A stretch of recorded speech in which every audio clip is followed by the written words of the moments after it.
यानी एक worker family से आया हुआ फैमिली, और उसमें से सबसे ज्यादा डिस्क्रिमिनेशन, जो लोगों को छुआछूत होता है, डिस्क्रिमिनेशन का साथ में हम चंद्रपुर का बाहर रहते थे, जो महाकाली कॉलोनी में रहते थे। महाकाली कॉलोनी में रहने वाला लोगों को जब चंद्रपुर सिटी में जाते थे, वो सिटी का लोग जो थे वो हमारे ऊपर जो सोचने का जो विचार, उसका जो भावना होता था, हमको दिखाई पड़ता था डिस्टेंस ऑफ डिस्क्रिमिनेशन। अब उसको हिंदी में डिस्टेंस ऑफ डिस्क्रिमिनेशन। तभी मैंने समझ गया था, लेकिन मेरा पिताजी अनपढ़ है, लेकिन मैं डॉक्टर बन गया। आज मैं एक डॉक्टर हूं, पीएचडी किया हूं। मेरा बाप illiterate, but I am doctor now. वो एक हमारा सोच था, क्योंकि परम पूज्य बाबा साहब अम्बेडकर ने जो दिया हुआ जो विचार था, सबसे पहले education part of the life में इंपॉर्टेंट। अब नेक्स्ट हमको हमारा परिवार को हमें चलाना है, यानी दूसरे को किसी की हाथ नहीं फैलाना, यानी अपना अस्तित्व को अपना कायम करना है, और उसको बोलते सेल्फ रेस्पेक्ट। वो सेल्फ रेस्पेक्ट के लिए हमने 24 घंटे में 18 घंटा मेहनत करता था।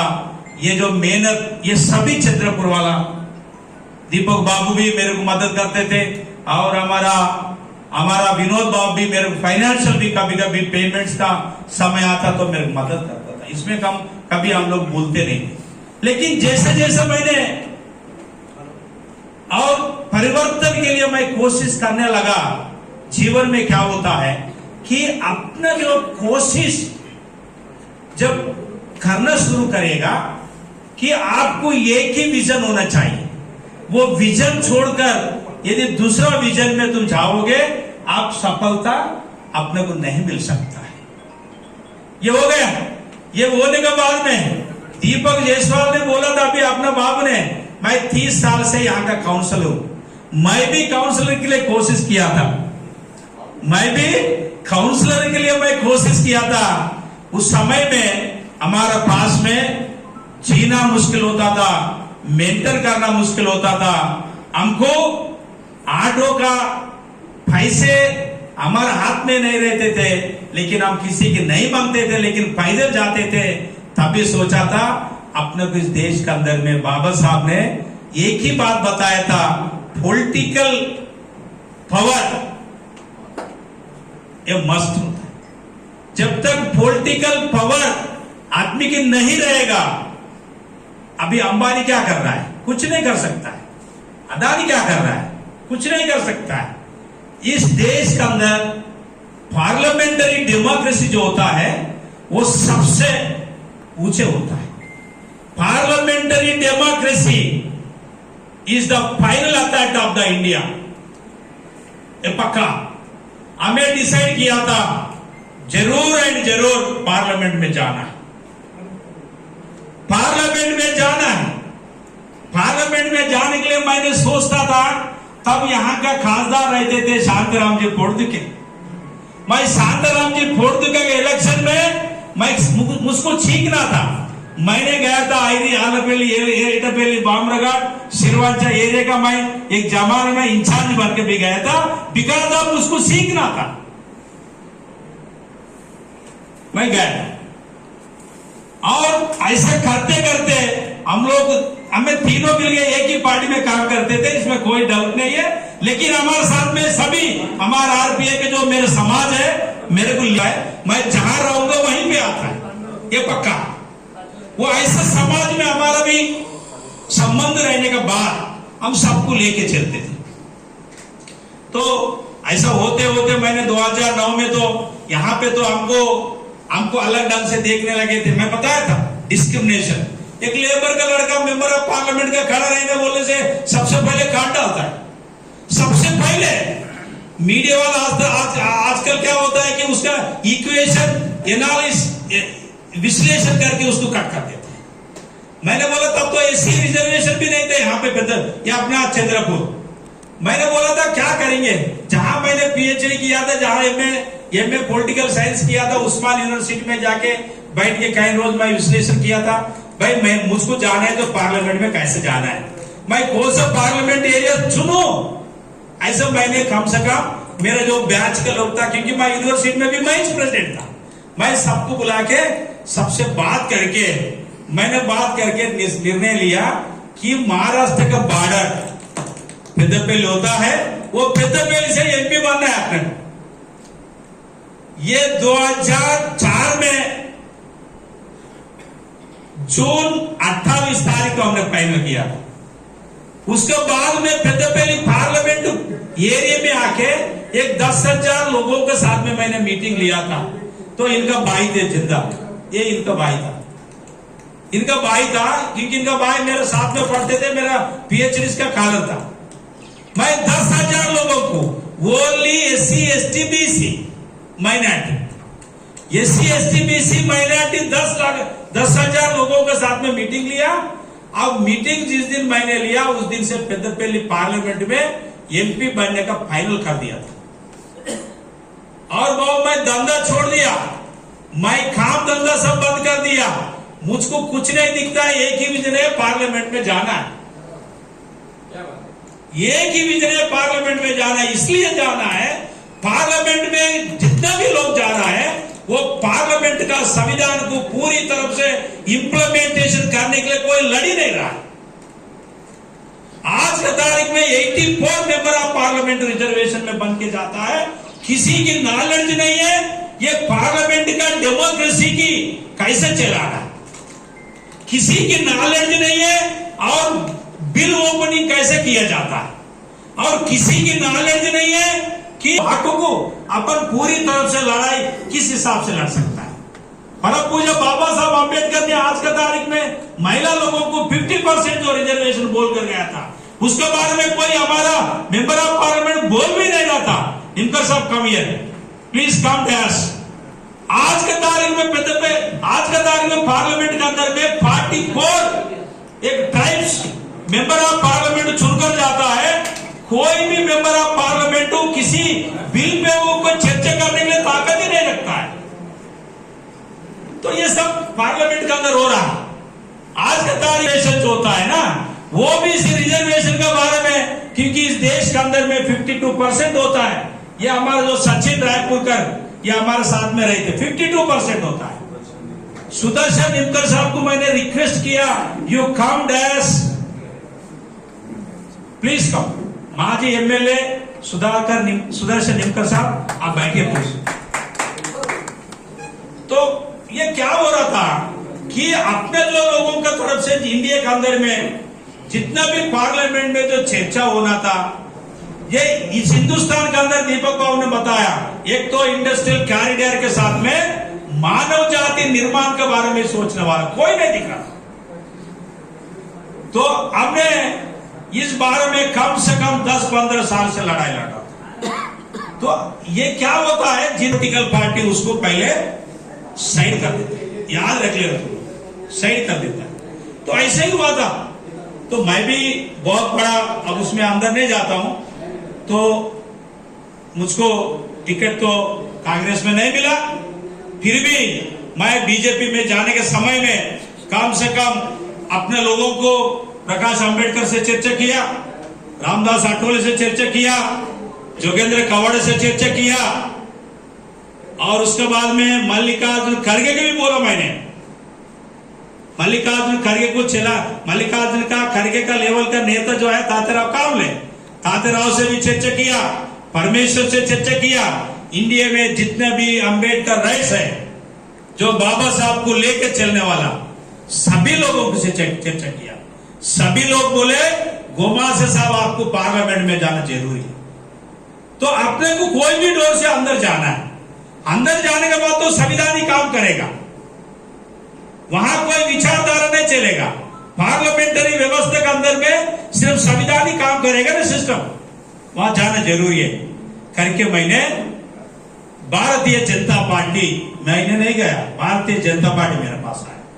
मैं आपको बता रहा हूं, अम्बेडकर बाबा साहब का वारसदार जैसा बोल रहा हूं। भारतीय जनता पार्टी ने मेरे को डायरेक्ट फोन किया, डायरेक्ट फोन करके डायरेक्ट फोन किया। फिर मैं जब दिल्ली गया, दिल्ली में मेरे लिए वेट कर रहा था लोग। मोदी जी फिर और मैं गया, मेरे से जैसा गया था ऐसा मेरे साथ में बहुत रिस्पेक्ट के साथ, और बाबा साहब आमदार नहीं है, 7 एमएलए कांग्रेस का है, 7 एमएलए कांग्रेस का, एक मिनिस्टर है, एक विप है, एक भी जिला परिषद मेंबर बीजेपी का नहीं है, एक भी जिला परिषद म्युनिसिपालिटी का चेयरमैन बीजेपी का नहीं है, एक भी लीडर नहीं है। मैंने बोल दिया मैं यहां से चुन के आता, वो भी 2 लाख में जाके चुन के आता। ये बात मैं मोदी की बता दिया। मोदी ने तुरंत बोले मैं आपको मीटिंग दे रहा हूं। वो मेरे पास आके मैं 50,000 लोगों को इकट्ठा विद इन 33 घंटे में, कितना घंटा, 36 आवर्स, सिर्फ 36 आवर्स में मैं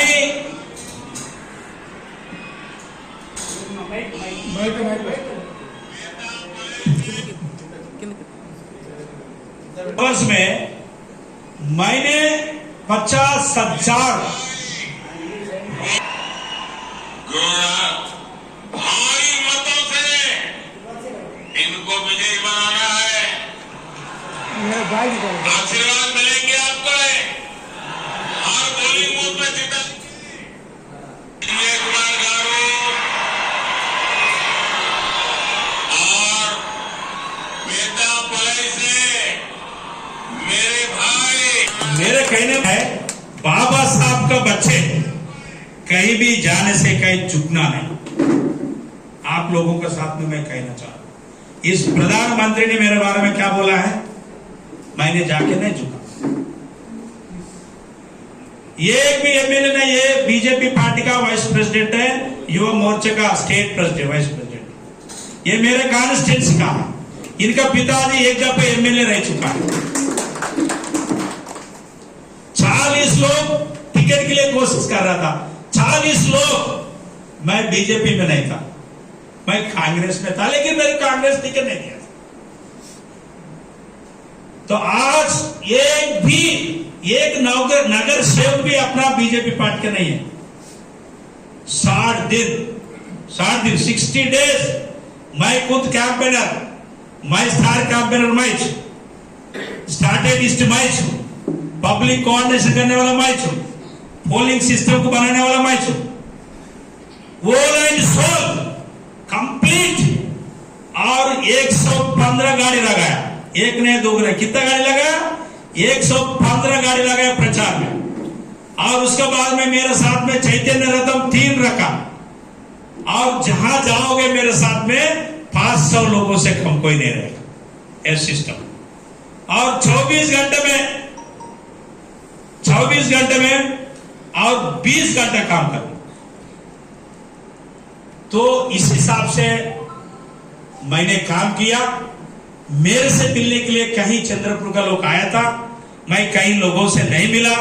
मैं आप लोगों के माफी चाहता हूं, मैं अकेला आदमी था, फिर भी मैं कुछ लोगों से मिला, कुछ लोगों से नहीं मिला।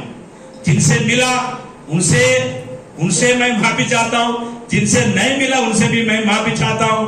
जो लोग नहीं आया, मैं यहाँ पे आने के बाद में आप लोग हमारा सत्कार किया, आप लोगों को मैं दिल से मैं रिक्वेस्ट करता हूं, मैं रिस्पेक्ट करता हूं। आज पेद्दपल्ली पार्लियामेंट परिस्थिति ऐसा है कि मैं कहीं भी जाएंगे तो पब्लिक श्रीनिवास भैया चुन के आ रहा है, वो भी 3 लाख वोट से, 3 लाख वोट से। आज 10 चैनल सर्वे किया, 10 चैनल सर्वे किया, 250 करोड़ लगाया मेरे ऊपर जो इलेक्शन काढ़ा था, लेकिन हमने सिर्फ 32 करोड़ लगाया। विवेक वेंकट स्वामी इंडस्ट्रियलिस्ट बहुत बड़ा, जी वेंकट स्वामी। आज आप लोगों का सामने मैं ये कहना चाहता हूं, जो प्रॉपर हमारा विनोद भाई ने बोला है, जो पब्लिक के बीच में जो काम करता है उसको पब्लिक जरूर याद रखता है, लेकिन अपन क्वालिटी के साथ में अपन जो है बहुत ही एक विचारधारा के साथ में, रिस्पेक्ट के साथ में, कहीं नहीं झुकते हुए, कहीं किसी का तरफ नहीं देखते हुए, वो रिस्पेक्ट के साथ में, आइडियोलॉजी के साथ में जब पब्लिक का बीच में काम करेगा उसका सफलता मिलेगा। मैं इतना मेरा एक्सपीरियंस है।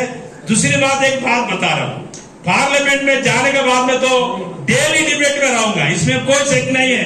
ये समझ जाना चंद्रपुर का 2 खासदार है पक्का। तुम्हारा खासदार क्या है पता नहीं, लेकिन मैंने तो जरूर वीकली एक बार चंद्रपुर महाराष्ट्र का चर्चा में रहूंगा। 100% बोल रहा हूं, 100%। मैं पार्लियामेंट में जाते ही सूर्यगढ़ का चर्चा हो जाएगा, सूर्यगढ़ का सर्वे भी कराऊंगा, ऐसा नहीं है।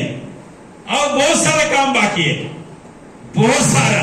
पार्लियामेंट में तो ये समझ जाना कि डेली चर्चा में रहो, क्योंकि बाबा साहब ने वही विचारधारा दिया है। जिस विचारधारा के हिसाब से संविधान को लेकर चलना है वो जरूर करूंगा। SC ST BC OBC के लिए मैं हमेशा के लिए लड़ाई लड़ूंगा पूरी तरफ से। SC ST OBC आज मेरे साथ में 99% SC ST OBC आज मेरा विजय के लिए मेरा काम कर रहा है। ये भी 2 बार आया था मेरे पास, ये सचिन भी आया था। ये सचिन को तो मैं एक लीडर के पास लेके गया था, वो लीडर का नाम नहीं लेना चाहता हूं। उसको सीरियस समझाया, इसका सामने की बात है, उसको समझते नहीं, उसको समझाया मैंने, इसका सामने की बात बता करके। जितने भी मेरा इस कार्यक्रम में आया हुआ लोग, मेरे को जो सपोर्ट किया, मेरे को जो मेरे साथ में बैठा हुआ सभी लोगों को मैं मेरे तरफ से दिल से स्वागत करता हूं। सभी लोगों को मैं आभारी करता हूं। आप लोग हमेशा हमको सपोर्ट कीजिए, हम आपका सेवक करके काम करेगा। आप एडवाइस कीजिए, मैं आगे आपका काम करने के लिए तैयार रहूंगा। इतना बोलकर मेरा 2 शब्द यही समाप्त करता हूं। जय हिंद, जय भारत।